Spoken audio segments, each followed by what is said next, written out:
envie d'entreprendre, volonté de réussir, regardez le Club Éco d'Objectif-News.tv avec la Banque Populaire Occitane.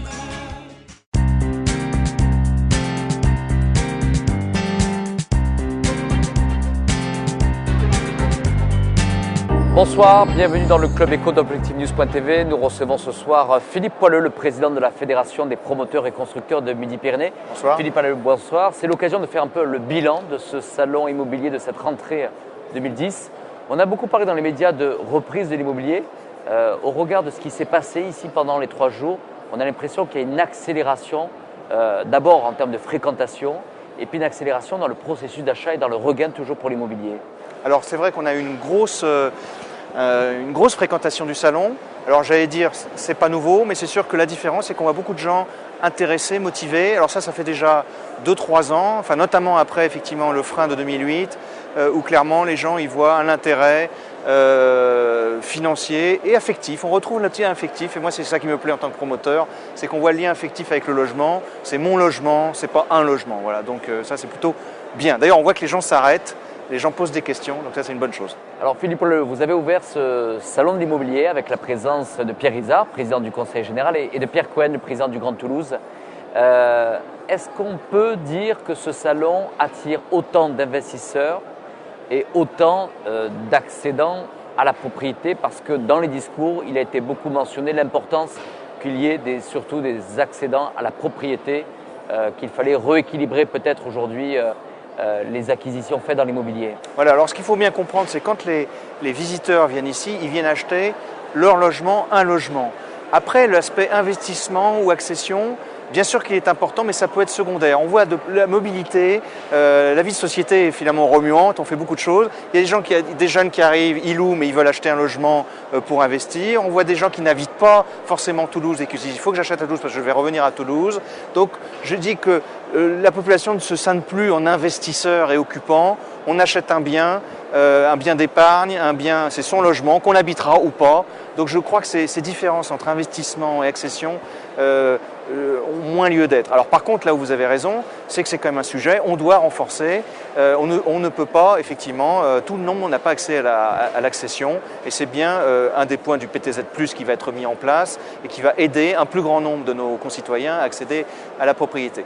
Mais encore une fois, je pense qu'on fait trop de scission entre le locatif et l'accession à la propriété. Et je ne parle pas des mutations qui ont lieu. On voit bien maintenant que les mutations, les anciens logements dits locatifs ou dits de défiscalisation sont le logement de demain de gens qui achètent pour eux-mêmes. Philippe Poileux, certains adhérents et certains promoteurs nous ont dit dans ce salon qu'ils avaient quelques inquiétudes sur la reconstitution de leur stock, la reconstitution du foncier, car il manquait de l'offre peut-être aujourd'hui à Toulouse. Qu'en est-il vraiment?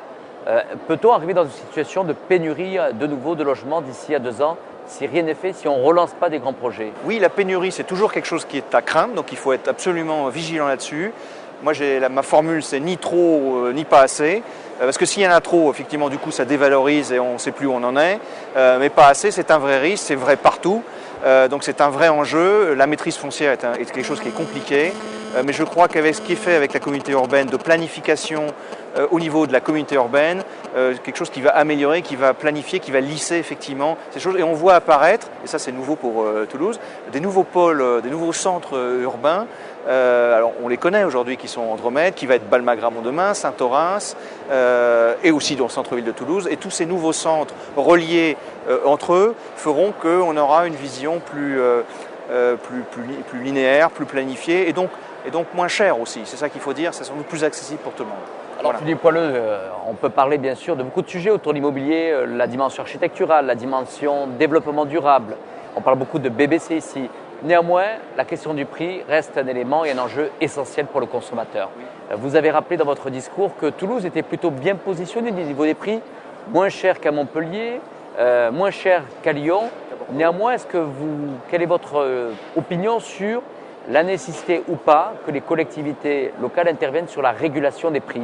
Quelle est votre conviction en tant que président de la fédération? Ma conviction, c'est fondamental. Il faut absolument. Alors nous, on doit en être conscient en tant que promoteur, mais c'est vrai que l'impulsion, elle est donnée par le politique.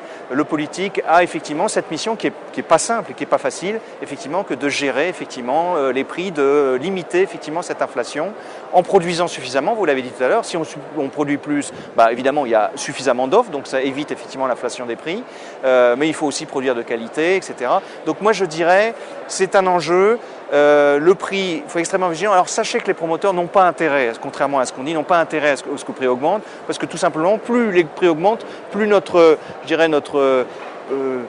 pour parler en termes d'entreprise, notre panel finalement de clients se rétrécit, et donc c'est vraiment pas une bonne chose. Donc voilà. Donc nous on a intérêt effectivement à ce que les prix soient effectivement tenus, lissés, etc.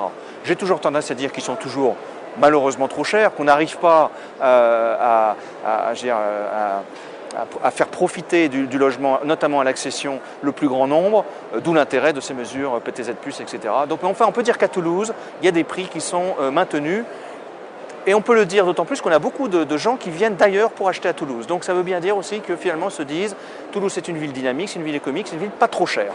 Voilà. Alors, Philippe Poileux, dans votre conclusion et dans votre intervention de discours d'ouverture de ce salon de l'immobilier, vous avez dit que la situation des quartiers difficiles était une situation pour laquelle, en tous les cas, vous souhaitiez que l'ensemble des promoteurs et membres de la FPC soient, en tous les cas, impliqués, investis sur ces sujets-là, qu'il ne pouvait pas y avoir une ville à deux vitesses.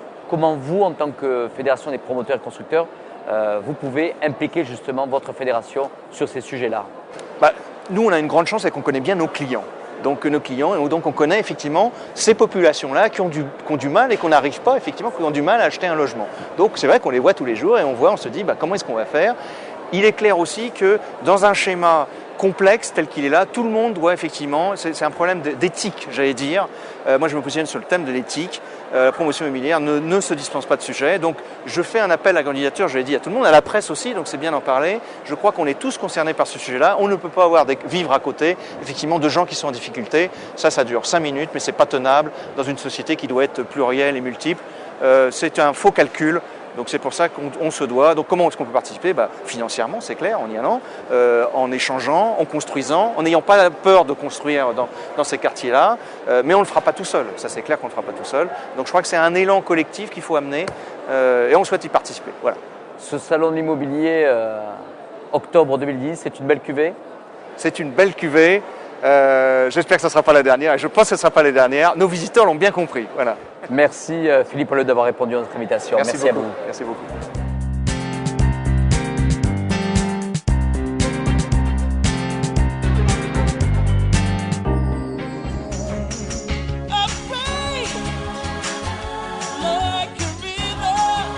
Envie d'entreprendre? Volonté de réussir? C'était le Club Éco d'Objectif News.tv avec la Banque Populaire Occitane.